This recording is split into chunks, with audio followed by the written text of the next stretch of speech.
നമസ്കാരം. Raf talks ഫുട്ബോളിലേക്ക് ഏവർക്കും സ്വാഗതം. തകർപ്പൻ പ്രകടനമാണ് സമീപകാലത്ത് അർജന്റീൻ സൂപ്പർ താരമായ ലൗട്ടറോ മാർട്ടിനസ് പുറത്തെടുക്കുന്നത്. തന്റെ ക്ലബ്ബായ ഇന്റർ മിലാന് കഴിഞ്ഞ സീസണിൽ ഇറ്റാലിയൻ ലീഗ് കിരീടം നേടിക്കൊടുക്കുന്നതിൽ വലിയ പങ്ക് വഹിക്കാൻ അദ്ദേഹത്തിന് കഴിഞ്ഞിരുന്നു. അതായത് സിരിയയിലെ ഗോൾഡൻ ബൂട്ട് സ്വന്തമാക്കിയിരുന്നത് ലൗട്ടറോ മാർട്ടിനസ് ആയിരുന്നു. 24 ഗോളുകളായിരുന്നു അദ്ദേഹം നേടിയിരുന്നത്. അതിനു പിന്നാലെ കോപ്പ അമേരിക്കയിലും തകർപ്പൻ പ്രകടനം പുറത്തെടുക്കാൻ അദ്ദേഹത്തിന് കഴിഞ്ഞിട്ടുണ്ട്.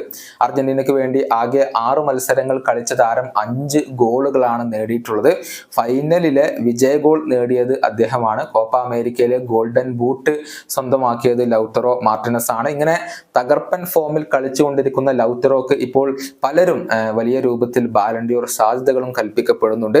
ഇപ്പോഴിതാ താരത്തിന്റെ കാര്യത്തിൽ ഒരു ഒഫീഷ്യൽ പ്രഖ്യാപനം വന്നു കഴിഞ്ഞിട്ടുണ്ട്. അതായത് ഇന്റർ മിലാനുമായുള്ള തന്റെ കോൺട്രാക്ട് അദ്ദേഹം പുതുക്കിയിട്ടുണ്ട്. നേരത്തെ ബാഴ്സലോണ ഉൾപ്പെടെയുള്ള പല ക്ലബ്ബുകളും താല്പര്യം പ്രകടിപ്പിച്ചിട്ടുള്ള താരമാണ് ലൗട്ടറോ. എന്നാൽ ക്ലബ്ബ് വിട്ടു പോകാൻ അദ്ദേഹത്തിന് ഒരിക്കലും ഉദ്ദേശമുണ്ടായിരുന്നില്ല. 2029 വരെയുള്ള ഒരു കരാറിലാണ് അദ്ദേഹം ഇപ്പോൾ ഒപ്പുവെച്ചിരിക്കുന്നത്. 9 മില്യൺ യൂറോയാണ് അദ്ദേഹത്തിന് സാലറി ആയിക്കൊണ്ട് ലഭിക്കുക. ഇതിനു പുറമെ ആഡോൺസും ക്ലബിൽ നിന്നും അദ്ദേഹത്തിന് ലഭിക്കും. 2018 ഈ ഒരു അർജന്റീൻ സൂപ്പർ താരം ഇന്റർ മിലാനിൽ എത്തിയത്. ക്ലബിന് വേണ്ടി ആകെ 282 മത്സരങ്ങൾ കളിച്ച താരം 172 ഗോളുകളിൽ തന്റെ പങ്കാളിത്തം അറിയിച്ചിട്ടുണ്ട്. 7 കിരീടങ്ങളും അദ്ദേഹം ക്ലബിനോടൊപ്പം നേടിയിട്ടുണ്ട്. ഇനിയിപ്പോ വരുന്ന സീസണിലും തന്റെ മികവ് അദ്ദേഹം ആവർത്തിക്കും എന്നാണ് ആരാധകർ പ്രതീക്ഷിക്കുന്നത്. ഈ വീഡിയോയുടെ അവസാനിപ്പിക്കുന്നു. കാണാം.